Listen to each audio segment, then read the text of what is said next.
أعوذ بالله من الشيطان الرجيم بسم الله الرحمن الرحيم ربنا إننا سمعنا مناديا ينادي للإيمان أن آمنوا بربكم فآمنا ربنا فاغفر لنا ذنوبنا وكفر عنا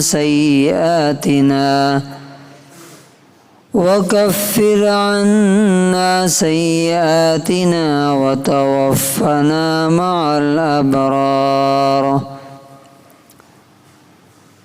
سورہ آل عمران، سورہ نمبر 3، آیت نمبر 193۔ اللہ تعالیٰ کے نیک بندوں کی دعا، ان کی خواہش اور اللہ تعالیٰ سے وہ کیا چاہتے ہیں، ان کی دعا سے وہ ظاہر ہوتا ہے۔ وہ دعا کرتے ہیں، اے ہمارے رب، اے ہمارے مالک، ہم نے ایک بلانے والے کی آواز سن لی جو ایمان کی طرف بلا رہا تھا کہ اللہ کو مانو، رسول کو مانو، آخرت کو مانو۔ ان آمنوا بربکم، وہ کیا کہہ رہا تھا کہ تم اپنے رب پر، اپنے مالک پر ایمان لے آؤ۔ فآمنا،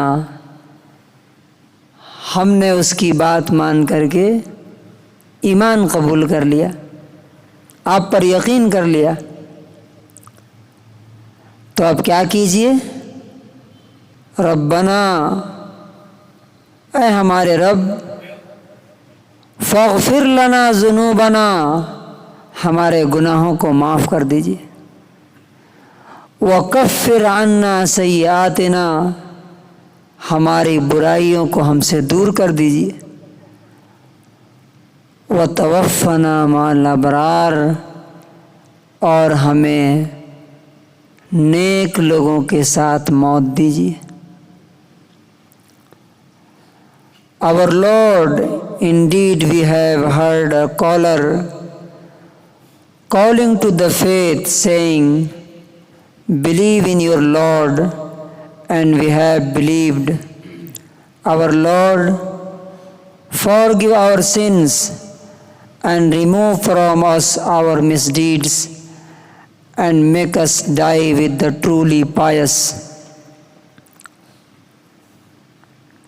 اس دعا سے ہمیں کیا سیکھنے کو ملتا ہے؟ ہمارے لیے کیا چیز ہے اس میں؟ ہمیشہ یاد رکھیے، انسان کے دل میں جو برننگ ڈیزائر ہوتی ہے، سب سے بڑی خواہش، سب سے بڑی فکر، وہ دعا میں ڈھل جاتی ہے، وہ دعا بن کر کے زبان سے نکلتی ہے۔ فار ایگزامپل آپ دیکھیے، ہمیں پیسے سے محبت ہے، ہم اللہ سے پیسہ مانگتے ہیں۔ بچوں کی ہمیں فکر رہتی ہے، ہم بچوں کے لیے دعا کرتے ہیں۔ یہاں پر آپ دیکھیے کیا دعا ہے کہ اللہ تعالیٰ کو گواہ بنا رہے ہیں کہ اے اللہ، آپ جانتے ہیں کہ ہم نے دل سے آپ کو مان لیا ہے، اور اب اس ماننے کے صدقے میں، نتیجے میں 3 کام آپ ہمیں دے دیجئے، 3 باتیں آپ ہمیں عطا کر دیجئے۔ پہلی کیا؟ جو بھی ہم سے غلطیاں ہوئی، گناہ ہوئے، ان کو معاف کر دیجئے، آپ ختم کر دیجئے۔ دوسرا کام کیا کیجئے کہ ہمارے گناہ جو ہمارے نامہ اعمال میں لکھے ہوئے ہیں فرشتوں کے ذریعے، ان کو مٹا دیجئے، ختم کر دیجئے۔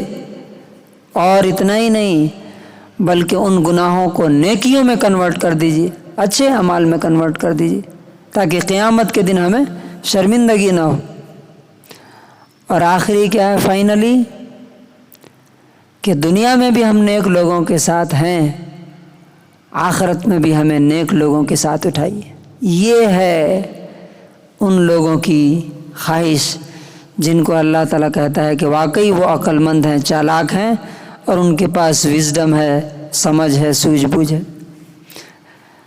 نیک لوگوں کے ساتھ مرنے کے لیے کیوں دعا کرتے ہیں؟ یہ اس کی وجہ یہ ہے، حدیث میں ہے کہ انسان جس حالت میں جیے گا اسی حالت میں مرے گا، اور اسی حالت میں قیامت کے دن اٹھایا جائے گا۔